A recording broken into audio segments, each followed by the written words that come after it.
দ্বিতীয় দিন আলোচনা গেছিল যে কোরআন নাযিল হওয়ার সময় আল্লাহর রাসূলের উপরে কতটা কষ্ট হইল। দ্বিতীয় দিনের একটা আলোচনা ছিল যে 6 মাস স্বপ্নের মাধ্যমে ওহী নাযিল হয়েছে। 6 মাস তো নবুয়তের জিন্দেগি ছিল 23 বছর। 23 দুই দিয়েই ভাগ হবে। ভাগের মাধ্যমে অনেক সময় সংখ্যা কমে, অনেক সময় অংশ বাড়ে। যেমন এটা কাগজ একটা, এটা এখন ভাগ করলে কাগজের কিন্তু দুইটা। তো নবুয়তের জিন্দেগিতে 6 মাস ওহী নাযিল হয়েছে স্বপ্নের মাধ্যমে। 6 মাস, তাহলে প্রত্যেক বছর হবে দুইটা অংশ। তাহলে 23 বছরের নবুয়তের জিন্দেগিকে দুই দ্বারা ভাগ দিলে অংশ হবে কয়টা? 46টা। সেই হিসাবে স্বপ্ন নবুয়তের 46 ভাগের এক ভাগ, অর্থাৎ আল্লাহ রাসূলের উপরে 7 প্রকার ওহী নাযিল হয়েছে, 7 ভাবে। তার মধ্যে একটা ছিল আল্লাহ রাসূল ঘুমাইলে এই স্বপ্নটা দেখতেন।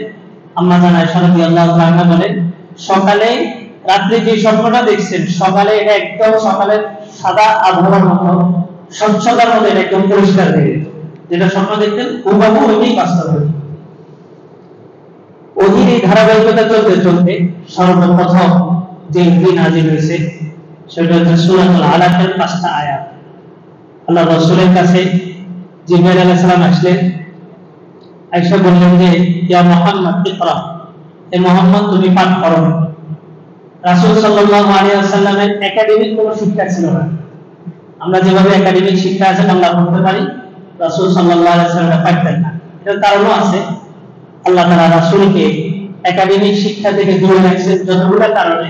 তার মধ্যে একটা কারণ হচ্ছে এই কোরআন এত উচ্চাঙ্গের ভাষা দিয়ে সাজানো, এত ভাষার সর্বোচ্চ অলংকার দিয়ে সাজানো যে কোনো মানুষ কোনোদিন কল্পনাতেও যেন আনতে না পারে যে মুহাম্মদ নিজেকে বানায় বলে বলেছে। এই জন্য আল্লাহ রাসূলকে আল্লাহ তাআলা ছোট থেকেই একাডেমিক সমস্ত শিক্ষা থেকে দূরে রাখছে। বিপরীতে মূসা আলাইহিস সালামের উপরে তাওরাত নাযিল করেছিলেন। মূসা আলাইহিস সালাম ছিলেন শিক্ষিত। মূসা আলাইহিস সালামকে তাওরাত কিতাব পুরাটা একবারে লিখে দিয়েছেন। আসমানি কিতাব একটাই যেটা আল্লাহ তাআলা স্বয়ং নিজে লিখে পাঠাইছেন, এটা হচ্ছে তাওরাত। আর সমস্ত কিতাব পৃথিবীতে আসছে মানুষ নিজে হাতে লিখছে অথবা ফেরেশতারা লিখছে। আল্লাহ রাসূলকে উম্মি রাখার অন্যতম কারণ ছিল যে কোনো মানুষ যেন কল্পনাতেও আনতে না পারে যে মুহাম্মদ সাল্লাল্লাহু আলাইহি ওয়াসাল্লাম এগুলো নিজে থেকে বানায় বলেছে। আল্লাহ রাসূলের সর্বপ্রথম ওহী যেটা নাযিল হয়েছে, ফেরেশতা এসে বললেন যে ইয়া মুহাম্মদ ইকরা, মুহাম্মদ তুমি পড়ো। আল্লাহ রাসূল বললেন মা আনা বিকারি, আমি তো পড়াশোনা জানি না, কি পড়ব? আল্লাহ রাসূলকে কাছে টেনে বুকে একটা চাপ দিয়েছেন। আল্লাহ রাসূল বলেন যে আমি ক্লান্ত হয়ে গেলাম। দ্বিতীয়বার আমাকে আবার বললেন ইয়া মুহাম্মদ ইকরা। দ্বিতীয়বার আমি একই কথা বললাম মা আনা বিকারি, আমি তো পড়তে জানি না। ফেরেশতা আগের বারের তুলনায় দ্বিতীয়বার আরেকটু জোরে চাপ দিয়েছে যে আমার ঘাম বের হয়ে গেছে। তৃতীয়বার আবার বললেন ইয়া মুহাম্মদ ইকরা, আমি তৃতীয়বার আবার বললাম আমি তো পড়তে জানি না।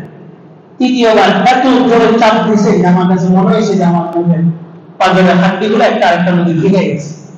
এরপর ছেড়ে দিয়ে বলছে যে ইকরা বিসমি রাব্বিকাল্লাযী খালাক, খালাকাল ইনসানা মিন আলাক, পড়েন আপনার সেই রবের নামে যে রব আপনাকে সৃষ্টি করেছেন।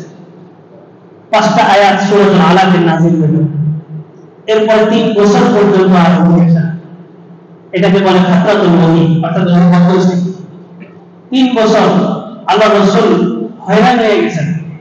হঠাৎ করে ওহী আসলো আবার 3 বছর বন্ধ। আল্লাহ রাসূল পাহাড়ে চলে গেছেন আত্মহত্যা করে। পরিস্থিতি কতটা ভয়ঙ্কর ছিল। হঠাৎ দেখলেন যে আসমান এবং জমিনের মাঝখানে যে জায়গাটা, এত বিশাল জায়গাটা বিস্তৃত, একজন মানব দেহের আকৃতির একটা লোক দাঁড়ানো, ওইটাই ছিলেন জিবরাইল আলাইহিস সালাম। আর ওইটাই সর্বপ্রথম জিবরাইল আলাইহিস সালাম তার আসল আকৃতি রাসূলের সামনে প্রকাশ করেছে। রাসূল এটা দেখে আর পাহাড় থেকে নামেন নাই, আত্মহত্যা করেন, দৌড় দিয়ে বাসায় চলে গেছেন। গায়ের জ্বর চলে আসছে। যে খাদিজা রাদিয়াল্লাহু তাআলা আনহাকে বললেন ইয়া খাদিজা জাম্মিলুনি জাম্মিলুনি, আমাকে কম্বল দিয়ে লেপ দিয়ে ঢেকে দাও। গা কাইবার জ্বর চলে আসছে, ভয় পেয়ে গেছে। এই শুইছে, এই শোয়া অবস্থায় কম্বল দিয়ে ঢেকে দিয়েছে খাদিজা রাদিয়াল্লাহু তাআলা। উনি বলেন যে দেখলাম যে শরীর একদম কাইবা, মানে আমি যে ধরতেছি আমি সহ কাঁপতেছি, এত কম্পন চলে আসছে। ঢেকে দিয়েছে, মাত্র এই যে শুইছে এর ভিতরে ওহী চলে আসছে, ইয়া আইয়ুহাল মুদ্দাসসির কুম ফাআনজির, এই কম্বল পরিহিত লোক আর ঘুমানোর সময় নেই, উঠেন, গা ঝাড়া দেন, ওয়াসিয়া বাকা ফাতাতি, কাপড় পরিষ্কার পবিত্র করেন, রব্বাকা ফাকাব্বির, আপনার রবের নামে তাকবীর পাঠ করেন। দ্বিতীয়বার এখানে সূরাতুল মুদ্দাসসিরে 7টা আয়াত নাযিল হয়েছে। তৃতীয়বারে সূরাতুদ দুহা নাযিল হয়েছে। আল্লাহ তাআলা আল্লাহ রাসূলকে সান্ত্বনা দিয়েছেন, ওয়ালা সাওফা ইউতিকা রাব্বুকা ফাতারদা, অচিরেই আপনার রব আপনাকে এমন এমন জিনিস দিবে যে আপনি খুশি হয়ে যাবেন। নিয়ামত উঠায় দিচ্ছেন, আলাম ইয়াজিদকা ইয়াতীমান ফাআওয়া, আপনাকে কি আমি এতিমের পাই নেই, তারপরে আপনাকে আশ্রয় দিই নেই। ওয়া ওয়াজাদাকা দাল্লান ফাহাদা, আপনাকে পথহারা পাইছি, আমি আপনাকে পথ দেখাইছি। ওয়া ওয়াজাদাকা আইলান ফাআগনা, অভাবগ্রস্ত হিসেবে পাইছি, আপনাকে আমি ধনী বানাইছি। ফাআম্মাল ইয়াতীমা ফালা তাকহার, সুতরাং কোন এতিমকে পাইলে তাকে ধমক দিবেন না। ওয়া আম্মাস সাইরা ফালা তানহার, কোন সুয়ালকারীকে পাইলে তাকে নৈরাশ করবেন না। ওয়া আম্মা বিনি'মাতি রাব্বিকা ফাহাদ্দিস, যে নিয়ামতগুলো আপনাকে দিছি নিয়ামতগুলো মানুষের কাছে বর্ণনা করেন। এই ছিল কোরআনের সূচনা। কাফেররা বলে, লাউলা উনজিলা হাযাল কুরআন আলাইকা জুমলাতান ওয়াহিদা, আল্লাহ তাআলা পুরো কোরআন একসাথে তোমাকে কেন দিল না? এই অল্প অল্প করে দেওয়ার মানে কি? আল্লাহ তাআলা বলেন, লিনুসাব্বিতা বিহি ফুআদা, এই কোরআন একসাথে লাউহে মাহফুজ থেকে প্রথম আসমানে এরকম বাইতুল্লাহ শরীফ যেমন পৃথিবীতে আছে, প্রথম আসমানে এরকম একটা ঘর আছে, ওটার নাম হচ্ছে বাইতুল ইজ্জা। ওই ঘরটাতে ফেরেশতারা তোয়াফ করে। শবে কদরের রাতে পুরো কোরআন লাউহে মাহফুজ থেকে এই বাইতুল ইজ্জাতের উপর আল্লাহ তাআলা একবারই অবতীর্ণ করছেন। এরপরে লাউহে এই বাইতুল ইজ্জাত থেকে আল্লাহ রাসূলের 63 বছর জিন্দেগিতে অল্প অল্প অল্প অল্প করে যখন যেটা দরকার হয়েছে তখন সেটা নাযিল করছে। কোরআন লাউহে মাহফুজ থেকে সরাসরি আল্লাহ রাসূলের সিনাতে আল্লাহ তাআলা দিতে পারতেন, কেন দিলেন না? দুই ধাপে কেন হয়? তাফসীরে মারিফুল কোরআনের মধ্যে আসছে যে এই কোরআন শুধু মুহাম্মাদের সিনার মধ্যেই সুরক্ষিত থাকবে বিষয়টা এমন নয়। এই কোরআন আল্লাহ রাসূলের সিনা ব্যতীত বাইতুল ইজ্জাত এবং লাউহে মাহফুজ দুই জায়গায় সংরক্ষিত আছে। এটা আল্লাহ তাআলা বলেছেন, ইন্না নাহনু নাযালনা যিকরা ওয়া ইন্না লাহু লাহাফিজুন, কোরআন আমি অবতীর্ণ করছি আর কোরআনের হেফাজতের জিম্মাদারি আমার নিজের হাতে। আল্লাহু আকবার। এখন তো কোরআনটা কাগজ হওয়াতে আমাদের কাছে একটু হালকা মনে হয়। একজন বুজুর্গ কোরআন পড়তেন আর হঠাৎ লাফ দিয়ে উঠতেন, কোরআন পড়তেন হঠাৎ অজ্ঞান হয়ে যেতেন। তো ওনাকে জিজ্ঞেস করা হয়েছে, আপনি এত বড় একজন আলেম, আপনাকে আমরা সবাই জানি আপনি আল্লাহর ওলি, আপনি কোরআন তেলাওয়াতের সময় এমন করেন কেন? ওই বুজুর্গ বলেন যে আমি যখন কোরআন পড়ি, কোরআনের শব্দগুলার পড়তে পড়তে হঠাৎ শব্দের ভিতরে আমি আল্লাহকে দেখে ফেলি, দেখি যে আল্লাহ তাআলাই সরাসরি বলতেছে আয়াতটা। এটা দেখলে তখন আর আমি স্থির থাকতে পারি না, আমি বেচার হয়ে যাই। তো কোরআনওয়ালারা কোরআন ওইভাবে পড়ে পড়ে বুঝেন। যখন ওহী নাযিল হতো, খোলাফায়ে রাশিদার 4 জন আরো বহু সাহাবী, যায়েদ ইবনে সাবিত, এনারা দৌড়ায় রাসূলের দরবারে যেতেন আর যে আয়াতটা নাযিল হতো ওটা সাথে সাথে লিখতেন। যায়েদ ইবনে সাবিত রাদিয়াল্লাহু তাআলা আনহু বলেন, আল্লাহ রাসূলের পালক পুত্র ছিলেন। উনি বলেন যে যখন দেখতাম যে রাসূলের শরীরের মধ্যে ঘাম দিয়ে গেছে, আমি তখনই বুঝে যেতাম যে ওহী নাযিল হয়ে গেছে। সাথে সাথে কাগজ কলম তো ছিল না, ঘোড়ার চামড়া এবং ঘোড়ার হাড্ডি নিয়ে আমি সেখানে উপস্থিত হয়ে যেতাম।